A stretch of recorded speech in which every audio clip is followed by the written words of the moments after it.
Captain Greer, thanks again for doing this. Oh, my pleasure. I've enjoyed it. Well, tell me first about Rackesee Cutoff. Okay. Racketsy Cutoff is uh, close to uh, Old River, where it's across the river, actually, I think, from Angola Okay. prison, and it's close to Old River, where the Chapelaya River was at one time, still is, a distributary of the Mississippi. This is a rich, complex. The hydraulics of it, are complex because you've got uh, one watershed kind of nesting into another. You've got the Red River, the Washita, the Black River, and then the Atchafalaya River, all kind of meeting in the Mississippi and the Atchafalaya, and it's parallel. It's a drainage system that's kind of parallel to the Mississippi. Rackesee was an old bend. It's a cutoff now, a lake, an oxbow lake. But back in the 1820s, 1830s, when steamboating was getting started on the Mississippi, it was becoming a big business. Uh, it was a lot. There were two bends or three right there in that area, long oxbow bends that cost, if you're piloting a steamboat, that's a long distance between around all of those bends in that complex there. And this was about the time that uh, uh, Captain Shreve, you heard of him? I have Captain not. Shreve I think he had been a keel boatman. Shreveport is named for Captain Shreve, and he's the first steamboat down the river was built by Nicholas Roosevelt, and it was a boat. It had a keel, and of course Shreve was a flatboatman, and he understood that the most efficient way to move a cargo, if you wanted a seasonal shallow river, was a raft.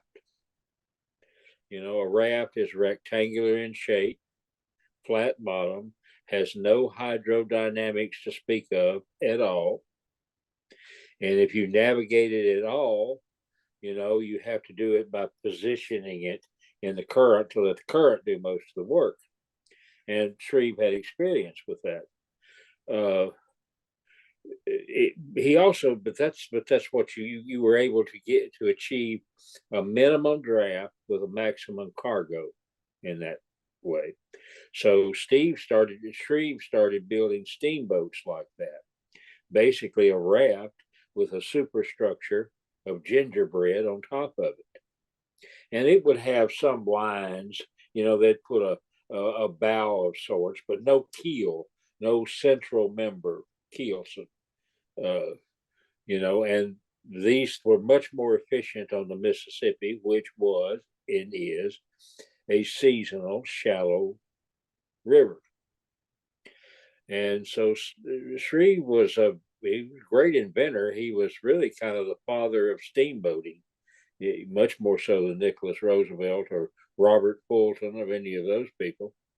And one of the things he did was he built a snag boat, which was put to good use, removing snags in the Mississippi.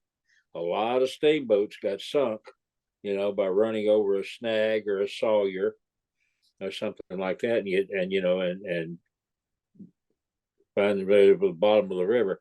And it was Shreve that started moving those things. Uh, and he also took up this big raft of lumber, of timber and trees and was plugging the Red River way up the Red River. I don't know whether it's Shreveport or what, but it certainly went down the Atchafalaya to it stopped basically drainage there. So he started cleaning that out so steamboats could run up up the Red River, and down the Atchafalaya. Well, as soon as he did that, nature took over and started creating a deeper channel. So that nowadays, the only thing that keeps the Mississippi from changing course and going down the Atchafalaya River is old river control structure. That's thank you, Captain Steve. That's it, Shreve. That's his fault. Anyway, Rackasee was one of those bends that he cut off and made an oxbow lake, and to speed up travel through there, cut off all sorts of miles. There was two of them that he turned on. Nowadays, it's pretty wild country. There, it's near the town of Lettsworth. Lettsworth is on the Buddy Guy Highway. If you like blues music, that highway, Buddy Guy was born and raised in Lettsworth, Louisiana, and that local highway was named for him. So that's where it is if you're looking for it on the map. And that's Rackasee Cutoff. Before I start reading, tell me also about Walter and the Green Man. Oh, Walter's my great grandson. He's 4 years old. And boy, he's a character. And it was I don't know where I got this idea, but we were riding somewhere and I was telling him about the Green Man. The Green Man is an old myth about various, woodland and deities, vegetal deities. Back in the Middle Ages, all of the old churches and cathedrals in England, they would be decorated with faces, peeking out of the ivy. And it's, in the poem that you're reading, I talk about this. It's something like Pan, it's probably old as the species itself, these deities. And we started talking about the Green Man and these faces, that there are faces everywhere, out in the woods, out in the backyard, and we had Walter for a while. He would gather, maybe some flowers and some grass and some sticks and rocks or whatever, and take an old pizza box, and create this face in the pizza box. That's appropriating the Green Man. And basically my idea was to give him a sense that nature's kind of looking back here, a sensitivity in you, if you will, towards his surroundings, a sense of being able to observe. Just simply, later on in the poem I talk about this, it's the pure joy of finding things. Have you ever looked for an agate or a crystal, or in gravel, or an arrowhead? Or one of the best times I ever had in my life was, as a young man, a friend and I used to go to Poverty Point up around Lake Providence, Louisiana, and on the Bayou Mason. Bayou Mason used to be an old bed of the Arkansas River. And 4,000 years ago, there was a civilization of Native Americans who created they had an effigy, a bird effigy mound. They had a village site that was kind of these concentric circles that ended on Bayou Mason. And they were pretty sophisticated people back in those days. Of course, nowadays it's a national park and there's a museum there with all the artifacts that have been found. But my friend and I, when we were young men, we wandered around it. It was hiked all over the place. It was a cotton field. And when you find places like that, you kind of develop an eye, for stuff on the ground, arrowheads or pieces of potsherds and that kind of whatever. It's such a delight to do that, and I kind of that's what I was trying to do to get Walter interested in that, just simply to help him become more aware and observant. That's all that was. Anyway, these poems, I mean, I've written them all my life, but no, not nearly as much as I have in my retirement. It's kind of what I do in my retirement. I don't know what to do with them. I mean, I've not really tried to send them to off. I don't know whether people would be interested, uh, in it. Maybe people who are interested in the river would be interested in it. I don't know. But anyway, that's what that's about. The Green Man at Rackesee Cutoff for Walter. Walter has collected his first green man. That's what we're calling it, after the ancient deities of vegetation. It's a paganism as old as the species. Most likely, proper somehow that Walter learned this from one of the ancients, his great-granddaddy, most ancient one around. The faithful might not approve, but the whole place is full of faces. We must account for this. Faces everywhere. The backyard gathers a crowd. It may be only Walter and I can see them. The oak tree we lost in the ice storm. It's not just chipmunks nesting there. Creatures peek from every surface and shadow, hide in the season's last cornflower, wink and glitter in the stones.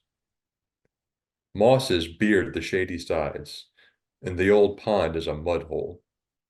Nothing could live there. But look at how the winds rush and fold the surfaces. These weathers have moods. They live. Of course, we might be trafficking in demons. Imagine the first hominid out of the tree finding a face in the bush. More likely than not, the face of terror. Talon and beak. Predators gone extinct. The human soul smoldering. Coming awake. Tell me, Cap, where did you first meet Dutch Clark? I've never met but Dutch Clark, but we were talking on the radio. I knew him. I knew his brother. I worked on a boat with his brother.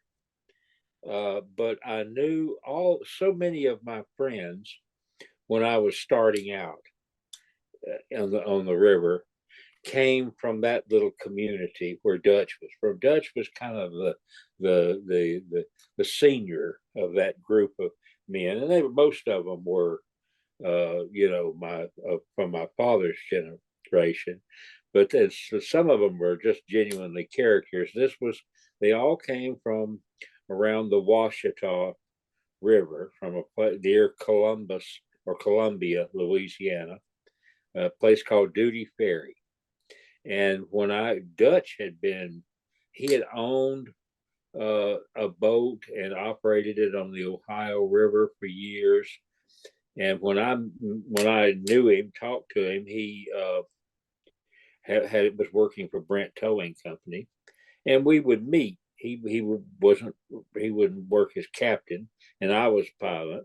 So we'd meet and start talking, and we'd go off on another channel and just talk and talk and talk, because he had so many great stories.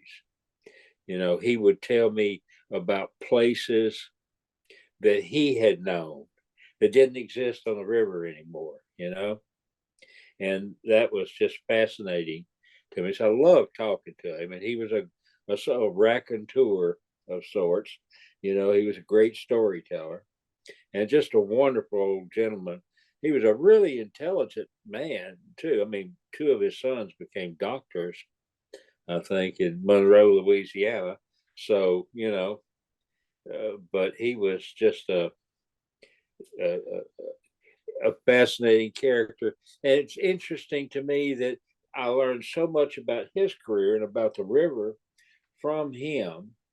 and I've had now almost 50 years of working on the river. And you put the two of us together, and that's 100 years of river history. That's kind of, to me, that's kind of a big deal. That's a lot of American history, bundled up between the two of us. So it's that I knew a lot of the older pilots like that and learned a lot from them, and loved talking to them. They were just and you know, they say that I don't know who says it, but that history is a foreign country, and it kind of is. And the people of previous generations are really different than we are. A different set of experiences, different set sensibilities, and everything. And that particular generation, I miss them a lot because they were interesting people, and Dutch was one of the most interesting. Anyway, that's where I knew Dutch. And I'm glad you're sharing these stories with us here on the podcast. This has been a pleasure. But to continue, For me too.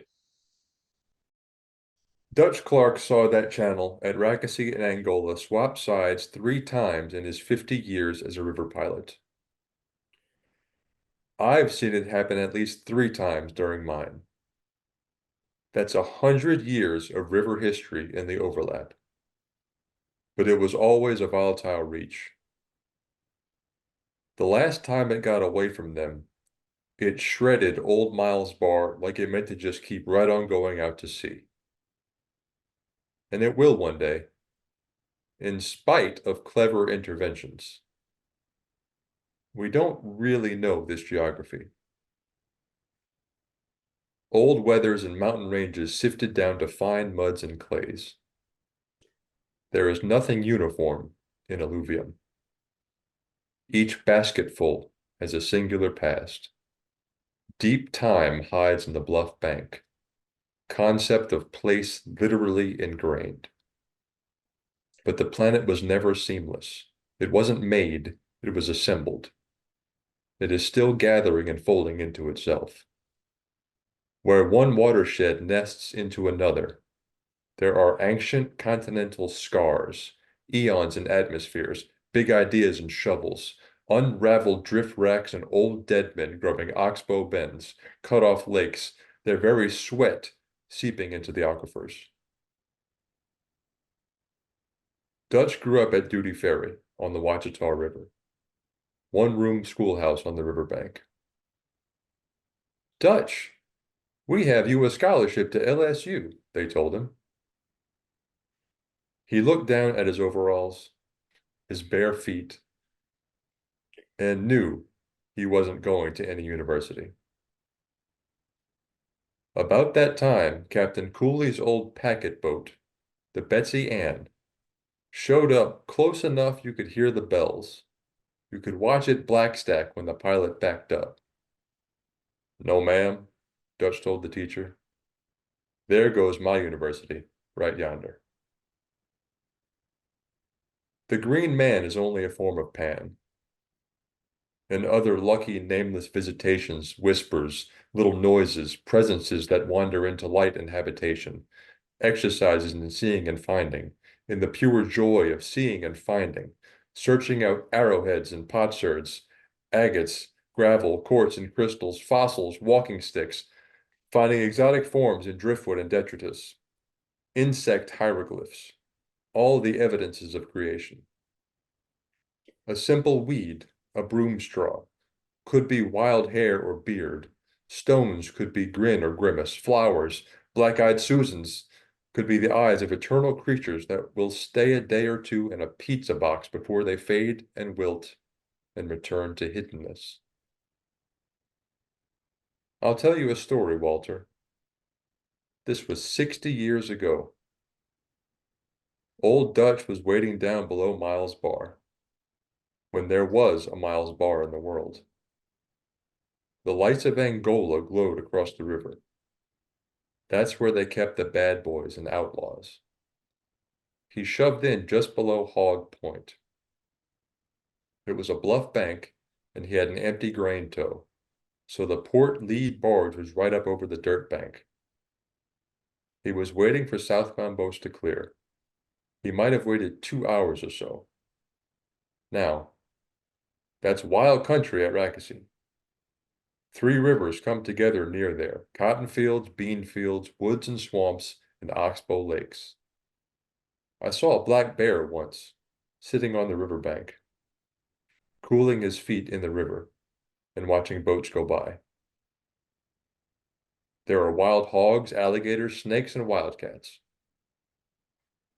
A day or so later, about that same time of night, Dutch was 140 miles upriver at Kings Point, above the town of Vicksburg, dropping off some barges. The crew was on the tow, and Dutch had his searchlight on to light up the decks where they were working. That's when he saw a set of eyes on the head looking back at him. He couldn't tell with his field glasses exactly what kind of critter it was, but it was pretty good size. It looked like a big cat. The boys had been out on the tow all day, tightening wires, stripping void tanks of water. How they had managed to walk past a wildcat, or where he had found to hide from them, was a mystery. He'd probably jumped aboard at Hog Point. Where else? They strip and clean those barges pretty thoroughly at the dock, but there might have been a little corn left under the gunwales, and a big rat left behind to find it. Rat enough to tempt a lynx into a ride on a riverboat. Dutch called the mate on the loudspeaker, and they made a plan. The cat was cornered, pretty much on the starboard head. They were pushed into the bank at the tail of the willow bar. Nothing on that side of the river but hundreds of acres of floodplain and swamp. Centennial Island, between the Mississippi and the Yazoo Canal and the old river. There almost certainly were bobcats in residence already, but there was about to be another. The boys came up 3 sides of the barge, hitting the steel deck with their cheater pipes. All the old cat had to do was jump to the bank. Most likely he didn't even get his feet wet. There is a sense of unfolding as you ascend, or descend for that matter, a great river. It changes character, becomes a different river, protean in its phases, from one place to another. 1 mile, one reach, one bend leads to another. It has its own logic, yet each place connects in familial fashion. Each place calls back. You could think of this as reading the river. Old geographies, the old rivers, are deep in the fabric. You could almost taste their paintstone colors. Islands and shores might scour, take shapes and forms and names away with them. But the grain of stays. It recharges. I have been here before, you will begin to think. You might begin to think yourself at home in this land. On Huntington Point 100 years ago, there was a great persimmon tree. It was a significant landmark in those days. If you were a river pilot or a raccoon or the promontory itself, on a river punctuated by such sentient landforms, if you were the pilot, by the time you were abaft the beam of that tree, you were above the eddy bar, but still in the duckwater and just flying up the river. Willow switches gathering on the starboard quarter. Coming out from under the point, a slingshot. You would want to leave the tree on your stern as you crossed Yellow Bend to the Arkansas shore. If you were a Mississippi raccoon, it was the season of ripening fruit. You lived for that. Hundreds of them would gather in the moonlight. You could light up their eyes, a tree full of green eyes, with those old carbon arc lamps. Feeding on the fruit, drunk on ferment. Breeding, fighting, a festival of that species. Not even the predators would approach. I have this from Captain William Penn Jackson, who was a steamboat captain in 1920 or so, by way of his grandson, who was my friend. Tell me about your friend. Oh, well, Bill Jackson, William Penn Jackson III. He's not with us anymore. Bless his heart, but we knew each other for a long time. I knew his daddy.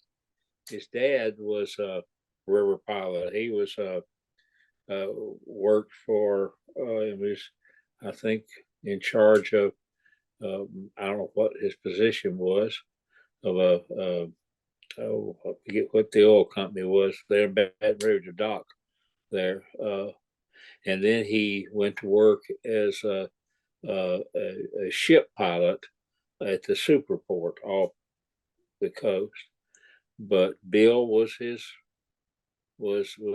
son, and Bill and I were friends for 40 years, I guess. Worked together in South America. In fact, we lost him a couple of years ago. I'm sorry to hear that, but again, I'm glad you're here sharing these stories. Oh yeah, I'm glad to be above ground. I wish old Bill was too. This has been a production of Where You At Studios, LLC.